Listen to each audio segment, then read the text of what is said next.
turning 20 in December, The Lord of the Rings: The Two Towers has grossed over $947 million, and its cast members have seen nothing but success since then. In this video, we're about to dive deep into the lives of these cast members and see who turned out best. In case someone didn't, just remember, there's always hope.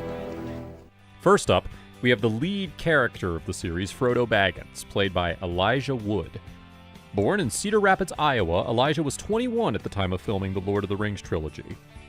Before his days of fame, he started as a child actor, having small-time roles in Back to the Future Part 2, Avalon, The Adventures of Huck Finn, and Deep Impact. He also played voice roles in the Happy Feet film franchise, Disney's XD's Tron, and also Spyro the Dragon.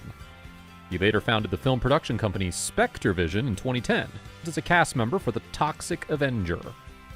He was married to Pamela Racine from 2005 till 2010, and currently to Mette Marie Kongsved since 2018. He currently has a net worth of $20 million and turns 41 this year. He also left the Los Angeles home a while back and currently owns a Victorian mansion in Austin, Texas, worth $1 million. His estate in Santa Monica was sold for $1.75 million.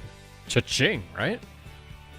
Now comes the protagonist character from the movie, Aragorn, portrayed by the American actor Viggo Peter Mortensen. From Watertown, New York, this 44-year-old actor saw notable success in features like The Indian Runner, Carlito's Way, and even G.I. Jane. Ring any bell? Anyways, after The Lord of the Rings, the actor rose to fame, especially when he portrayed the pioneering psychiatrist Sigmund Freud. Even in 2018, he was the lead in the cast of Green Book, which won Best Picture at the Oscars. His co-star, Mahershala Ali, thanked him profusely after winning Best Supporting Actor. Other than acting, his passion for fine arts, photography, poetry, and music led him to found the Percival Press, a publishing company dedicated to little-known artists and authors. He was married to Exene Cervenka for 11 years, and is currently with Ariadne Gill since 2009. At age 63, he has amassed a net worth of $40 million and currently resides in Sandpoint, Idaho when he's not filming. Next up, we have the beloved English actor, one of the highest-grossing actors of all time, Andy Serkis. From Middlesex, England, he was cast in minor roles on British television, or should I say, telly, before his role as Gollum in the Lord of the Rings franchise, which became his ticket to success. After that, he appeared in noteworthy films like 13 Going on 30, King Kong, The Prestige, and The Adventures of Tintin, to name a few. His most recent appearances have been in Venom, Let There Be Carnage, Black Panther, and even Matt Reeves' The Batman. He's been married to English actor Lorraine Ashburn since 2002 and has 3 children, Ruby, Sunny, and Lewis. He also owns the production company and motion capture workshop The Imaginarium. He currently lives in North London with his family and has amassed a net worth of $18 million. He was 38 at the time of shooting The Two Towers and gracefully turns 58 this year. Here's an interesting fact. During the COVID-19 pandemic, Serkis read the entirety of the classic Tolkien book The Hobbit to raise money for charity. It was streamed on YouTube and dubbed The Hobbitathon, which took 11 hours. Because of this, he raised $360,000. Amazing, right? Now, we have the popular Australian actor who portrayed Faramir, David Wenham. From New South Wales, this 37-year-old actor was loved for his accent and his excellent portrayal in many future hit movies like Delios in 300, John Scarfield in Pirates of the Caribbean, and Friar Carl in Van Helsing. He was also lauded as Diver Dan in Sea Change, the popular Australian TV program. He's been the top choice in many Netflix movies like Pieces of Her, 2020, and Iron Fist, 2017. Critics say he's about to blow everybody's minds in the biographical film Elvis, coming soon in 2022. He's been married to Kate Agnew since 1994 and has 2 daughters, Millie and Eliza.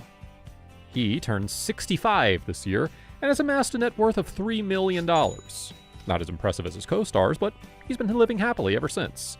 You shall not pass! You shall not pass without liking and subscribing to this channel. Just kidding. But honestly, a sub to the channel would be great about now, because the next in our lineup is the infamous Sir Ian McKellen. Born in Lancashire, England, the 63-year-old actor brilliantly portrayed Gandalf in the Lord of the Rings trilogy. It was so great that he was also part of the Hobbit trilogy and appeared in many roles like Magneto in the X-Men films, the King in Richard III, and James Whale in Gods and Monsters. Even up till 2015, he was active in various BBC sitcoms and was involved in the self-documentary McKellen, playing the part. He came out as gay in 1988 and was married to Brian Taylor from 1964 to 1972, and later to Sean Matthias from 1978 to 1988. He's been a champion of the LGBT movement worldwide, and was also crowned the Freedom of the City of London in 2014. Turning 83 this year, he has a net worth of $60 million, a very successful number compared to his other cast members. A scary fact of his life is that he was diagnosed with prostate cancer in 2006, but it has been contained since then. He also became an ordained minister of the Universal Life Church in 2013, just to preside over the marriage of his friend Patrick Stewart. Cool, right? Lord of the Rings really chose a diverse set of actors in the cast. After American, Australian, and British, we now have the New Zealand actor Karl Urban. From Wellington, he was the 30-year-old portraying Éomer in the second and third installments of The Lord of the Rings. Other than his appearances on New Zealand TV, he rose to fame later as Leonard McCoy in the Star Trek reboot film series, Akko in the Riddick film series, and Scourge in Marvel's Thor Ragnarok. Other than his fame in the sci-fi world, he's been actively involved as the main protagonist Billy Butcher in the hit Amazon superhero TV series The Boys. He was married to Natalie Wihungi in 2004, but they separated in 2014. They have 2 children, Hunter and Indiana. They currently live in a $5 million mansion in Auckland, New Zealand. He turned 50 in June and has a net worth of $20 million. An interesting fact about his life is his philanthropic side as a celebrity ambassador for Kids Can. He was later announced by UNICEF as the official ambassador for raising awareness of children's rights globally. Lastly, Liv Tyler. Truth be told, this 25-year-old was a crush for the major fandom. Her earliest and critically acclaimed roles were in Heavy, Empire Records, and That Thing You Do. After her success in Lord of the Rings, Tyler appeared in Jersey Girls, The Incredible Hulk, and HBO's drama series The Leftovers. She's also been actively supporting UNICEF and was appointed as a Goodwill Ambassador in 2003. She turns 45 this year and has amassed a net worth of around $50 million. Thanks for watching, and catch you in the next one.